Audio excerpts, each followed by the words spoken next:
Halo teman-teman semua, kembali lagi dengan saya Bima Aditya. Jadi saya hari ini akan sharing tentang cara membuat negative space. Jadi negative space itu adalah sebuah blank space yang bisa digunakan untuk keperluan desain.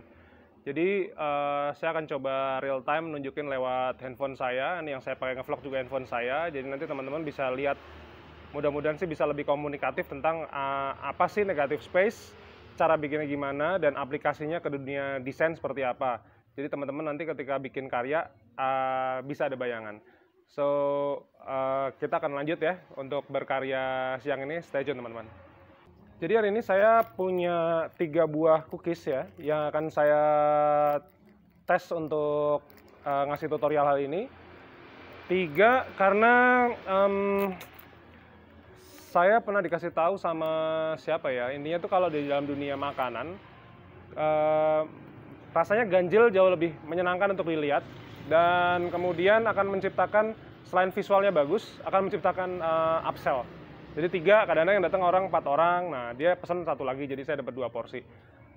Orang bilang itu licik, cuman saya memahami itu sebagai sebuah strategi marketing. Jadi ini tutup mata aja dengan hal itu ya, cuman saya akan sharing tentang dunia negative space lewat pemotretan cookies hari ini. Oke, kita udah mulai siap-siap untuk motret cookiesnya ya. Jadi ini ada 3 cookies, akan saya foto di atas tangga rumah saya. Jadi kalau yang biasa saya tunjukin kan motret itu kan ada 3 angle utama ya. Satu dari atas seperti ini, kita sebut top view atau flat lay. Kemudian 45 derajat. Kemudian tips ketiga yang saya sharing adalah benar-benar di zoom seperti ini. Cuman yang akan saya sharing sekarang adalah kita mencoba bikin negative space. Jadi saya nggak ngerti nih handphone saya bisa motret apa enggak ya. Cuman kurang lebih negative space itu seperti ini. Misalnya saya susun tumpuk begini. Jadi hampir kayak sebuah tanda panah gitu. Kemudian negative space itu begini. Nah, ini yang teman-teman lihat yang di sebelah sini. Ini adalah area kosong yang bisa digunakan oleh para desainer atau para pembeli foto ini untuk menyematkan harga, nama si cookies ini apa, misalnya cookies choco chip misalnya kayak gitu. Kemudian quote misalnya untuk Valentine dan lain sebagainya. Nah, ini adalah negative space di sebelah kanan. Sekarang kalau misalnya, kenapa sih saya bentuknya segitiga begini? Ini karena secara semiotika atau secara dunia komunikasi bahwa ketika ada space di sebelah kanan, ini akan menunjukkan sebagai sebuah tanda panah ke arah kanan, kurang lebih begitu. Nah, sekarang saya akan coba bikin negative space-nya posisinya menggunakan teori sepertiga. Nah, jadi seperti ini. Ini negative space-nya secara komposisi kan saya taruh sepertiga bagian ya. Nah, dari sini ada negative space juga di sebelah sini nih. Nah, ini bisa dipakai sebagai negative space. Seperti itu. Lalu kalau misalnya saya pakai sudut 45 derajat gitu ya, kita coba bikin negative space. Ini kita bermain-main dengan cara pakai benda ya. Kalau dulu saya di dunia arsitektur, kalau dosen lagi kepengen praktek gitu, dia pakai UAS, jadi pakai malam terus kita suruh praktek. Nah, negative space juga bisa dilakukan seperti ini. Posisinya miring, jadi barangnya, objeknya di sebelah kiri, kemudian kita kasih negative space di sebelah kanan. Nah, ini begitu. Kalau ini dijadikan portrait juga bisa-bisa aja, tergantung posisinya nanti seperti apa. Nah, sekarang saya akan tunjukin real time bagaimana sih seorang desainer itu menggunakan negative space-nya. Oke, yang teman-teman lihat sekarang ini adalah poster atau banner kecil untuk cafe saya, di mana saya memotret makanan namanya Big Daddy. Ini kemarin udah laku juga yang formatnya landscape. Ini kan formatnya fotonya adalah portrait ya.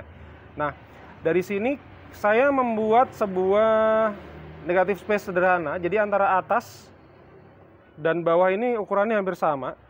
Di mana bagian atas saya taruh untuk nama menunya Big Daddy. Kemudian ini adalah Sapulu Coffee.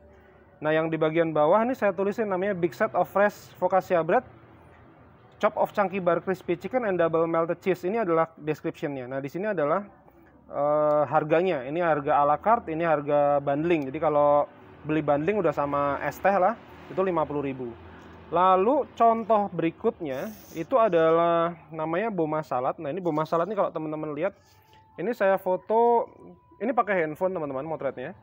Kemudian sebenarnya area atasnya masih jauh ya, lebih besar. Cuman akhirnya karena ngeprintnya di kertas A4, jadi tetap saya potong bagian atas, tapi masih bisa menyisakan area lebih besar. Ini kalau lihat teman-teman, yang bawah sama yang atas, lebih besar yang atas. Ini adalah negative space yang saya ciptakan. Nah, dari gini saya tulis nih namanya Boma Salad. Kemudian saya tulis description-nya apa. Dari sini nih saya kasih label. Nah, di bagian bawah saya kasih harga. Jadi walaupun teorinya sama dengan yang tadi ya, yang Big Daddy ini, intinya adalah menciptakan sebuah area kosong. Kalau di Shutterstock kita sebut kata kuncinya adalah blank space atau text space atau copy space atau copy text gitu ya. Tujuannya adalah untuk naruh menu-menu kayak begini dan kemudian ada harga-harga seperti ini. Jadi ini aplikasinya di dunia desain itu seperti itu. Memang saya bukan seorang desainer, cuman kuliah di arsitektur itu kan pasti ada layout tugas, ada segala macam, di mana saya mau nggak mau juga harus pakai CorelDRAW, Photoshop untuk melayoutnya. Oke teman-teman, jadi itu vlog hari ini. Jadi mudah-mudahan bisa memberikan gambaran kepada teman-teman tentang bagaimana cara membuat blank space atau negative space dari tadi contohnya cookies ya. Cuman saya mencoba untuk membuat sebuah mungkin kebalik kalau pakai handphone, cuman artinya membuat sebuah contoh real ya. Jadi dari desain itu nanti bentuknya kayak apa. Jadi kayak begini bentuknya. Jadi gitu teman-teman, terima kasih sekali udah dukung channel ini dengan cara subscribe. Kalau teman-teman kepengen tahu lebih detail tentang negative space, teori tentang Microsoft Photography, teman-teman bisa download ebook saya di bawah, judulnya Jualan Foto dengan Shutterstock dan Shutterstock. Cuma kalau misalnya teman-teman lebih enjoy dengan nonton YouTube, maka nonton aja tutorial saya dari awal sampai akhir, jangan di skip, karena biasanya tiba-tiba saya di tengah-tengah suka kasih real sample kayak begini ataupun mungkin screenshot. Sekali lagi terima kasih teman-teman, mudah-mudahan video kalian bermanfaat, tetap sehat, berkarya terus, jadi nggak usah minder kalau misalnya belum punya kamera, pakai handphone juga bisa. Saya juga udah beberapa foto juga ada approve dan sold dengan handphone, approve banyak, soldnya juga lumayan lah, cuman walaupun memang masih banyak yang pakai kamera mirrorless gitu. Tapi teman-teman tetap bisa berkarya, nggak usah khawatir. Stay tune di channel ini, saya akan share tentang dunia fotografi setiap hari jam 5 pagi. Subscribe, nyalain loncengnya biar dapat notifikasi paling awal. Kita ketemu di video berikutnya. Dadah!